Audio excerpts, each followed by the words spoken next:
सुप्रभात बच्चों। आज की कक्षा में हम लोग पिछली कक्षा में जो प्रश्नोत्तर कर रहे थे उसका जो शेष जो प्रश्नोत्तर है उन प्रश्नोत्तर को हम लोग लिखेंगे। तो पहला प्रश्न इसमें बनता है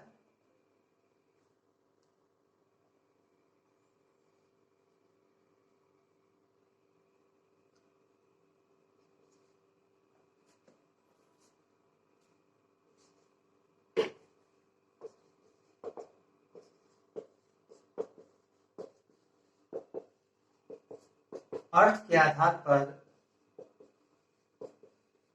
वाक्य के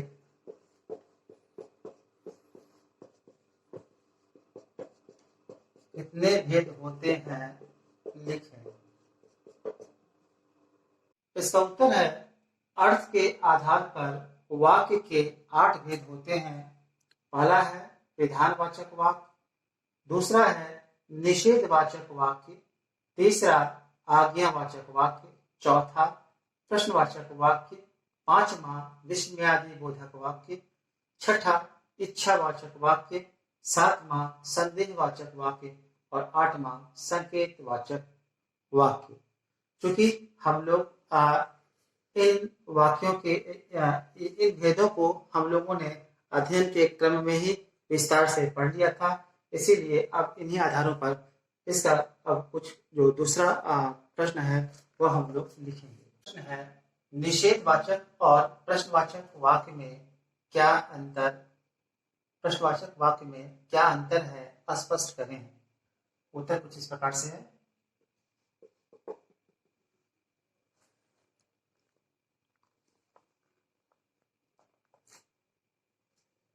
इसका उत्तर कुछ इस प्रकार है। जिन वाक्यों से नकारात्मक भाव स्पष्ट हो उसे निषेधवाचक वाक्य कहते हैं, जैसे बाहर मत जाओ, दोपहर को नहीं खेलना है इत्यादि। लेकिन प्रश्नवाचक वाक्यों में किसी प्रकार के प्रश्न का भाव उत्पन्न होता है, जैसे तुम कहाँ गए थे, वह किधर जा रहा है। यहाँ निषेधवाचक और प्रश्नवाचक के बीच अंतर स्पष्ट करना है। तो निषेधवाचक के विषय में कहा जाता है कि ऐसा वाक्य जिसमें नकारात्मक बोध होता है उसे ही निषेधवाचक, यानी कि जिसमें मना किया जाता है, जिसमें न, नहीं, मत इत्यादि शब्दों का प्रयोग किया जाता है ना, उसे नकारात्मक बोध होता है। ऐसे वाक्यों को ही निषेधवाचक वाक्य कहा जाता है। जैसे दोपहर को नहीं खेलना है, तो दोपहर को नहीं खेलना है, इसमें नहीं शब्द जो है वह मना करने वाला शब्द है। उसी प्रकार से बाहर मत जाओ, बाहर मत जाओ, इसमें मत शब्द जो है वह रोकने वाला जो है शब्द है ना, जो कि निषेध वाचक कहलाता है। उसी प्रकार से लेकिन प्रश्नवाचक वाक्य में किसी प्रकार के प्रश्न का बोध होता है ना, जैसे तुम कहाँ गए थे, इसमें कहाँ शब्द जो है वह प्रश्न सूचक शब्द है ना। इस शब्द से किसी प्रकार के प्रश्न का बोध होता है और उत्तर के रूप में हम जानते हैं कि कोई ना कोई स्थान का ही जो है विषय में चर्चा होती है।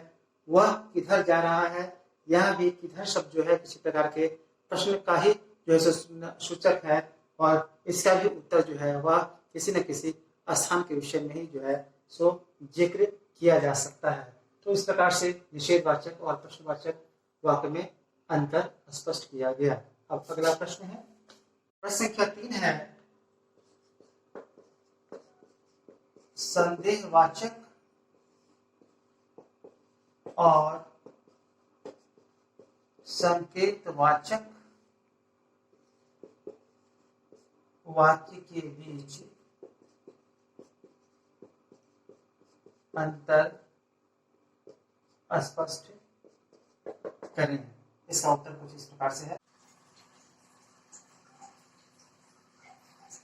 इसका उत्तर है जिन वाक्यों से संदेह या संभावना का बोध हो उसे संदेहवाचक वाक्य कहते हैं, जैसे शायद आज वर्षा हो, पिताजी बाजार गए होंगे इत्यादि।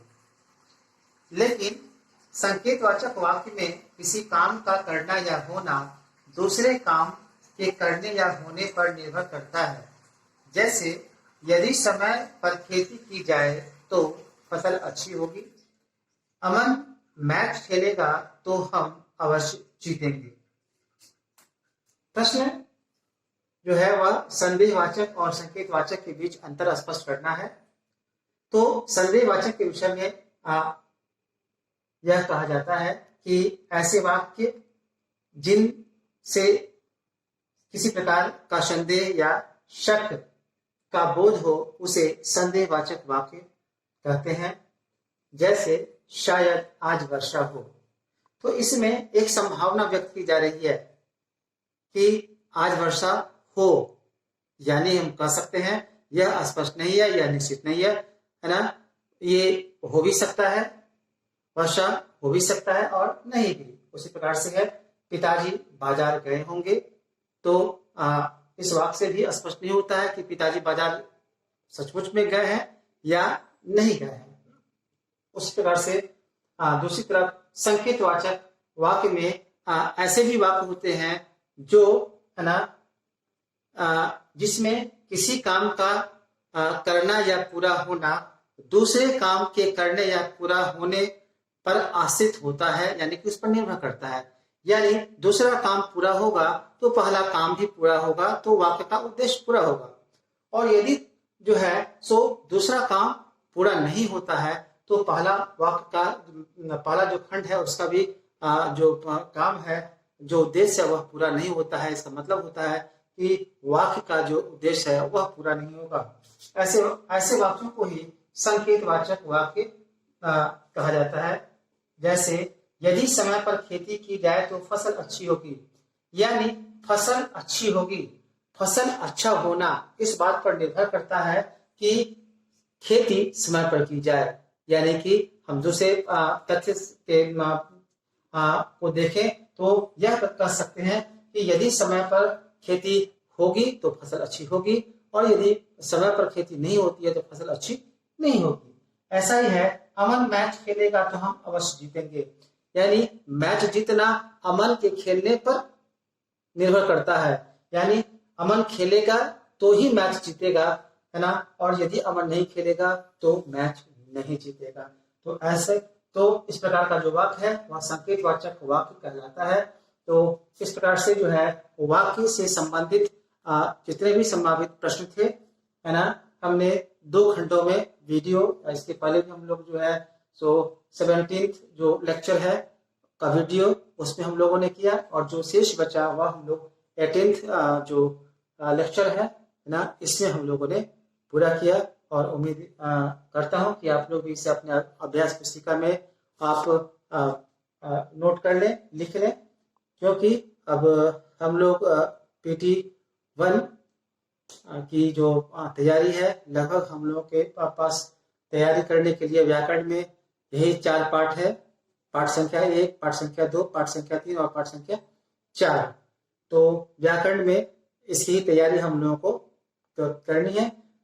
इसके लिए आप लोग बिल्कुल तैयार हो, क्योंकि अब हम लोग इसके बाद जो है प्रश्नोत्तर, ये प्रश्न जो है PT1 का जो प्रश्न है उसको हम लोग बनाने का प्रयास करेंगे, क्योंकि आदेश कुछ ऐसा ही है और वो आप लोगों को प्रश्न मिलेगा बनाने के लिए, जो आपको अपने अभ्यास जो पुस्तिका जो है ना, कॉपी, टेस्ट कॉपी, उसमें आपको बना करके रखना है। धन्यवाद।